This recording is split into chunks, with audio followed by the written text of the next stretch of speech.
Siapa bilang usia 40 tahun itu waktunya gantung sepatu dan main golf di hari Minggu? Buat sebagian orang, angka 40 mungkin jadi sinyal untuk regenerasi. Tapi buat seorang Edin Dzeko, angka itu cuma sekedar pajangan di kartu identitasnya. Saat banyak rekan seangkatannya sudah jadi pundit di layar kaca atau sibuk ambil lisensi kepelatihan, Dzeko justru baru saja meledakkan Veltins Arena. Gelar The Bosnian Diamond ternyata bukan sekedar julukan keren-kerenan. Berlian bitu abadi, dan Dzeko membuktikannya dengan cara yang paling heroik, membawa raksasa tidur Schalke 04 kembali ke kasta tertinggi sepak bola Jerman, Bundesliga. Ya, kalian tidak salah dengar. Di usia kepala 4, Dzeko masih jadi predator paling mematikan yang membuat bek-bek muda Bundesliga 2 tampak seperti pemain amatir.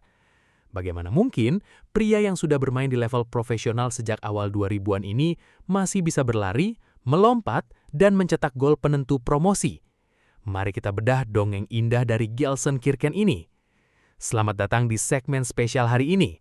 Kita akan membahas sebuah fenomena yang jarang terjadi di sepak bola modern yang serba cepat dan mengandalkan fisik.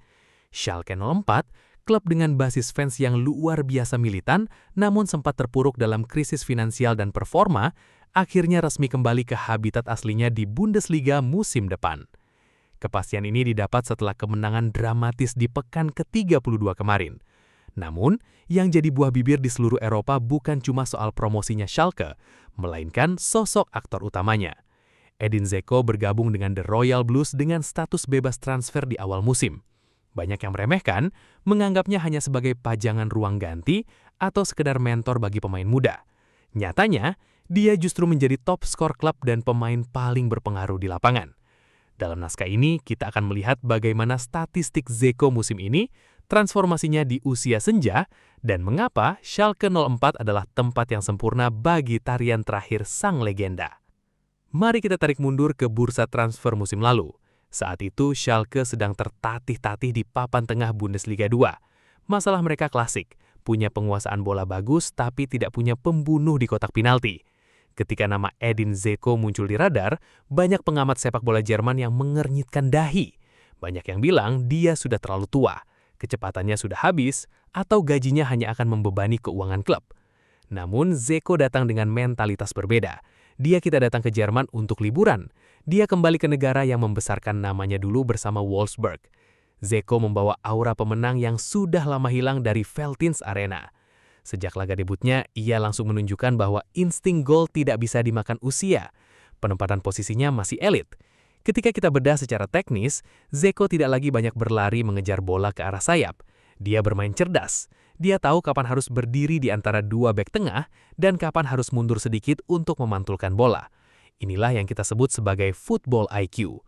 Di Bundesliga 2 yang fisiknya sangat keras, Dzeko justru menang dengan ketenangan. Mari kita bicara angka, karena angka tidak pernah berbohong. Sepanjang musim ini, Edin Dzeko telah mengemas 22 gol dan 8 assist dari 30 penampilan. Ingat, dia melakukan ini di usia 40 tahun. Jika kita bandingkan dengan penyerang muda lainnya di liga, efisiensi Dzeko luar biasa. Dia hanya membutuhkan rata-rata 3,5 tembakan untuk mencetak 1 gol. Gol penentu promosi yang ia cetak kemarin melawan Hamburg SV adalah rangkuman dari seluruh kariernya. Sebuah sundulan bertenaga memanfaatkan sepak pojok, melompat lebih tinggi dari bek lawan yang usianya 15 tahun lebih muda darinya. Secara fisik, Dzeko memang tidak secepat dulu. Namun dalam hukum fisika sepak bola, bola selalu lebih cepat dari pemain. Kemampuan Dzeko dalam mematangkan serangan membuat pemain sayap muda Schalke seperti Kenan Karaman tampil lebih tajam. Dia bukan cuma mesin gol, dia adalah pusat gravitasi permainan Schalke. Pertanyaan besarnya adalah bagaimana caranya? Apa rahasianya? Dzeko sempat diwawancarai setelah laga promosi tersebut, dan jawabannya sederhana, disiplin dan rasa lapar. Di dunia di mana pemain muda seringkali terdistraksi oleh gaya hidup, Dzeko tetap menjaga pola makan dan tidur yang ketat. Dia adalah orang pertama yang datang ke tempat latihan dan yang terakhir pulang. Selain itu, gaya main Dzeko memang sangat berkelanjutan. Sebagai target man, dia tidak bergantung pada sprint 100 meter. Dia bergantung pada kekuatan fisik untuk menahan bola dan akurasi penyelesaian akhir dengan kedua kakinya. Di Bundesliga 2, pengalamannya menghadapi bek-bek terbaik di Serie A dan Premier League membuatnya terlihat sangat dominan. Kesuksesan Schalke promosi ini juga membuktikan bahwa proyek pemain senior selamanya tidak gagal. Zeko memberikan stabilitas emosional di ruang ganti yang penuh dengan tekanan. Saat Schalke sempat kalah 2 kali beruntun di pertengahan musim, Zeko lah yang mengumpulkan para pemain dan menenangkan mental mereka. Kini, pertanyaannya bergeser. Apakah Zeko sanggup bersaing di kasta tertinggi Bundesliga musim depan di usia 41 tahun? Pihak manajemen Schalke sudah memberikan sinyal hijau untuk perpanjangan kontrak 1 tahun lagi.